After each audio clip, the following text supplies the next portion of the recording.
शनी शिंगणापूर देवस्थानातील तब्बल 570 कर्मचाऱ्यांचे गेल्या 7 महिन्यांपासून पगार रखडले असून कर्मचाऱ्यांनी आंदोलनाचा पवित्रा हाती घेतलाय। शनेश्वर देवस्थानचे कर्मचारी आर्थिक अडचणीत सापडले असून कर्मचाऱ्यांनी देवस्थानच्या मुख्य प्रवेशद्वाराजवळ ठिय्या सुरू केलाय।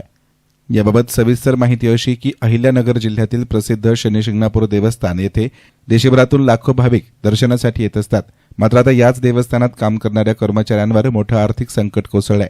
देवस्थानातील सुमारे 570 कर्मचाऱ्यांना गेल्या 7 महिन्यांपासून पगारच मिळालेला नाही। त्यामुळे कर्मचाऱ्यांच्या घरातील आर्थिक गणितं पूर्णपणे बिघडत चालली असून त्यामध्ये कर्मचाऱ्यांचा घरखर्च, मुलांचं शिक्षण, वैद्यकीय गरजा इतर सर्वच प्रश्न अनुत्तरित राहिलेत। कर्मचारी म्हणाले की या 7 महिन्यांपासून आम्हाला पगार मिळालेला नाही, आम्हाला घर चालवणं कठीण बनलंय।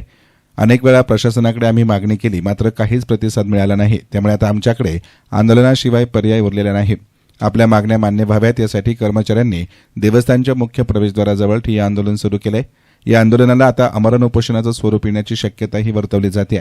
जोपर्यंत थकीत पगार दिला जात नाही आणि मागण्या पूर्ण होत नाहीत तोपर्यंत आंदोलन मागे घेतलं जाणार नाही असं आंदोलकांनी सांगितलं। आंदोलक म्हणाले, आम्ही शांततेत आंदोलन करत आहोत पण आमच्या मागण्या देवस्थान प्रशासनानं पूर्ण केल्या नाहीत तर आम्ही आणखी तीव्र स्वरूपाचं आंदोलन करणार असल्याचं बोलताना सांगितलं। नमस्कार, जय कामगार। कामगार हितरक्षक संघ महाराष्ट्र राज्य या नात्याने आज हे जे उपोषण घडतं इथं, हे जे आंदोलन घडतं याची आम्हाला माहिती मिळाली आणि सदरील आंदोलनास पाठिंबा देण्यासाठी तात्काळ स्वरूपात अहिल्यानगर जिल्हा न्यायालयातून मी इथं शनीश्वर देवस्थान येथे हजर झालेलो आहे। एकही मागणी या कामगारांची असंविधानिक नाही। आर्टिकल 21ला धरून सगळ्यांनी मागण्या केलेल्या आहेत। Right to life, right to liberty याच्या खाली हायकोर्टामध्ये रिट तात्काळ स्वरूपात ह्या लोकांच्या वतीने दाखल होणं गरजेचं आहे। पण प्रशासन काय करतंय, वेगवेगळ्या ठिकाणी वेगवेगळ्या न्यायाधिकाऱ्यांसमोर यांचे प्रकरण प्रलंबित आहे असं सांगून यांच्या मागण्या टाळत आलेल्या आहे आतापर्यंत। तर याच्यामध्ये कसं आहे, कामगार जो असतो हा तळागाळातला व्यक्ती असतो। कायदेशीर माहिती त्यांना नसल्या कारणाने किंवा त्यांना योग्य मार्गदर्शन कधी कधी मिळत नाही, त्याचा गैरफायदा प्रशासन हे वारंवार घेताना आपल्याला बऱ्याचशा सरकारी आस्थापनांमध्ये दिसते। तोच एक विचार मनात धरून आज रोजी अहिल्यानगर येथून शनीश्वर देवस्थान येथे येऊन सदरील आंदोलनाला आम्ही कामगार हितरक्षक संघ महाराष्ट्र राज्य यांच्या वतीने जाहीर पाठिंबा देतो आणि सदरील आंदोलनात सर्व कामगारांना न्याय मिळवून देण्यासाठी आम्ही कटिबद्ध आहोत। मनस्थिती आम्ही एवढे उन्हात बसलोय यातून समजून घ्या। आम्हाला एवढं टॉर्चर केलं जातं इथून। पगारविषयी जर आम्ही विषय काढला तर डायरेक्ट ही कारवाईची भाषा करतात। आज गेले 7 महिन्यापासून आमचा पगार नाही। आम्ही वेळोवेळी निवेदने दिलेले आहेत, प्रशासक समितीला दिलेत, देवस्थानला पण दिलेत, पण ते कुठल्याही प्रकारे आमचा विचार करत नाही। आम्हाला उडाउडीची उत्तरे देतात। कायम सांगण्यात तुमचा निकाल धर्मादाय आयुक्तामध्ये चालू आहे, तुमचा पगार देण्यात येत नाही। आम्ही ती चौकशी पण केली, त्याच्यात त्यांनी कुठलाही आम्हाला असं दाखवलं नाही का तुमचा पगार थांबवण्यात आला नाही। हे फक्त खालच्या लेवलवर यांनी स्टॉप केलेला आहे पगार। आम्ही याला मागणी पण केली, कुठला आदेश आहे का तुमच्याकडे, कुठला अधिकार आहे का आमचा पगार थांबवण्यात आलेला असं कुठलं पत्रक आहे का।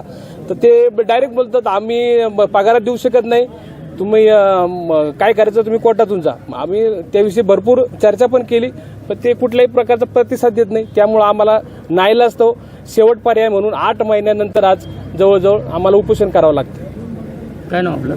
मी संदीप कचूर सकट, वृक्ष संवर्धन विभाग, शनी शिंगणापूर। कामगारांची परिस्थिती फार बिकट आहे। 5-7 महिने झाले आम्हाला पगार नाही आहे। अक्षरशः आमची दिवाळी कुरडी गेली आणि तुटपुंच्या पगारावर आम्ही कामं करतो। आमचे एवढे सगळे नवयुवक तरुण मंडळी सगळे आमच्या कामाला, पण प्रश्न आम्हाला उडीची उत्तर देते। वेळोवेळी आम्ही जातो, आम्हाला काम सगळे सांगतात, कामं सांगतात सगळे। आम्ही रोज कामावर पण येतो, आमचं थंब वगैरे सगळं होतं आमचं, पण आम्हाला पेमेंट 7 महिने झाले, आमचा पगार बंद आहे। तर प्रश्नाला आमची एवढीच विनंती की आमचे पगार ज्या काही मागण्या आहेत आमच्या लवकरात द्यावेत, एवढी आमची विनंती। या आंदोलनामुळे मंदिरात दर्शनासाठी येणाऱ्या भाविकांनाही काही अडचणींचा सामना करावा लागत आहे। दरम्यान देवस्थान प्रशासनाकडून अद्याप कोणतीही ठोस भूमिका स्पष्ट करण्यात आलेली नसल्यामुळे कर्मचाऱ्यांच्या मागण्यांवर निर्णय कधी होणार याकडे सर्वच कर्मचाऱ्यांचं आणि भक्तांचं लक्ष लागलंय।